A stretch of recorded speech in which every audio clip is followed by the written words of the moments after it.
Salut l'internaute, c'est Ultimate Byte.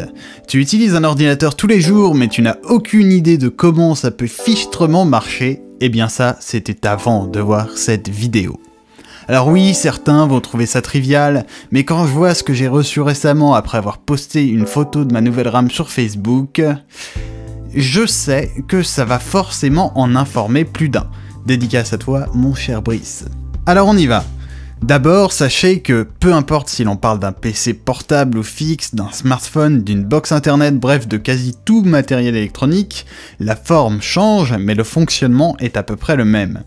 Du coup, pour simplifier les choses, on va prendre l'exemple d'un PC fixe, tout simplement parce que on voit mieux comment c'est fait à l'intérieur.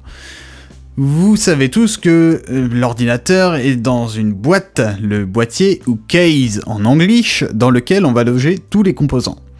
Il servira non seulement à faire joli évidemment, mais aussi à refroidir vos composants correctement et en silence. Enfin ça, c'est pour les bons boîtiers. Bien sûr, il y a toujours une alimentation, qu'elle soit interne, externe ou que ce soit une batterie, elle va permettre de stabiliser, convertir et d'amener le courant aux composants, et notamment la carte mère. Carte maman pour les intimes, ou encore motherboard en anglish. C'est sur elle que tout le reste va être mis. Elle va donc déterminer ce que vous pourrez connecter ou pas à votre machine. Alors, on peut mettre quoi dessus ? Me direz-vous. On va surtout commencer par ce que l'on doit mettre, ce sans quoi ça ne marche pas. Ouais, une carte mère seule, c'est un peu comme une fête sans alcool, avec modération, il ne se passe rien. En premier, on va donc mettre un processeur, ou CPU, Central Processing Unit. En somme, un petit benzoin fait de transistors au top de l'électronique qui va permettre de tout faire. Voyez-le comme le cerveau de l'ordinateur, c'est par lui que vont passer toutes les instructions demandées. Il peut avoir un ou plusieurs cœurs, contenir un contrôleur graphique, et sa puissance est déterminée par de nombreux facteurs sur lesquels je ne vais pas m'attarder ici. Mais s'il vous plaît, ne faites pas l'erreur de croire que seul le nombre de gigahertz ou de corps compte, c'est bien plus complexe que ça. En tout cas, deux fabricants se partagent le marché, Intel et AMD. Ensuite, on va voir le stockage de masse. Kekazo ? Oui, moi j'appelle ça comme ça car en fait il peut y avoir plusieurs formes. Disque dur, ou HDD pour Hard Disk Drive, ou SSD pour Solid State Drive. En tout cas, c'est là qu'on va stocker ces données, mais surtout le système d'exploitation, c'est-à-dire Windows, Android, Linux, ou même pour les plus imbéciles d'entre nous, macOS. Sachant que l'option la plus performante actuellement, c'est le SSD qui a l'avantage de s'affranchir de tout mouvement mécanique grâce à ses puces mémoire, au lieu des bons vieux plateaux et des têtes de lecture de nos vieux disques durs.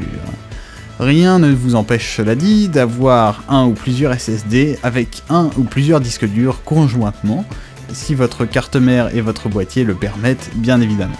Et ça suffit ? Bah non, justement, vous avez oublié la RAM ! Random Access Memory. Elle est ultra rapide, mais malheureusement, elle s'efface quand on éteint le PC. Bah elle sert à quoi alors ? Et c'est en elle que se charge tout ce que vous lancez, y compris Windows, les programmes, les jeux. De la sorte, ça peut être lu et modifié super vite. Bien plus vite que sur le disque dur ou même SSD. Quand on n'a plus assez de RAM parce qu'on a des choses trop gourmandes de lancer, le système essaye d'y pallier en prenant un espace sur le disque dur ou le SSD pour décharger la RAM, et le PC devient super lent. Là encore, une erreur à ne pas faire, croire que l'ordi va être forcément plus rapide avec plus de RAM. En effet, si vous n'utilisez pas tout, en rajouter ne sert strictement à rien, il faut juste bien doser. Et voilà, déjà, pour peu d'avoir une carte mère avec des sorties écran et un processeur avec un contrôleur graphique intégré, ça y est, on a une machine qui fonctionne. Alléluia! Ensuite, on peut éventuellement rajouter une carte graphique avec son GPU pour Graphical Processing Unit. Bah pourquoi faire ? Le processeur ça suffit pas ? Alors oui et non, le processeur a un fonctionnement très séquentiel, c'est-à-dire qu'il traite un nombre restreint de choses à la fois, mais super vite, là où une carte graphique va être plus optimisée pour traiter de nombreuses choses en même temps, mais des choses bien plus spécifiques.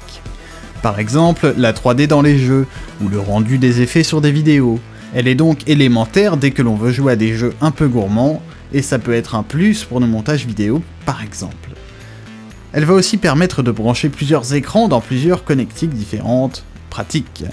Elle possède aussi sa propre RAM, souvent encore plus rapide que celle du PC. Ici, deux fabricants se disputent le marché, Nvidia et AMD, mais Intel occupe une part non négligeable avec ses GPU intégrés au processeur. Et enfin, je termine sur une note un peu plus généraliste. Évidemment, on peut ajouter des cartes d'extension sur sa carte mère, il y en a un paquet, Wi-Fi, Ethernet, USB, Firewire, et aussi, mais surtout, on peut choisir de refroidir ça de la manière de son choix. Refroidissement par air, liquide, en usine à gaz ou en silence, libre à chacun. Voilà pour aujourd'hui, si vous voulez que j'approfondisse un sujet, que je développe d'autres thèmes, faites-le moi savoir. Si ça vous a plu, pensez à laisser un like, ça fait toujours plaisir. Et n'hésitez pas à partager cette vidéo à ceux que ça peut intéresser. Je vous dis à très vite, c'était Ultimate Byte.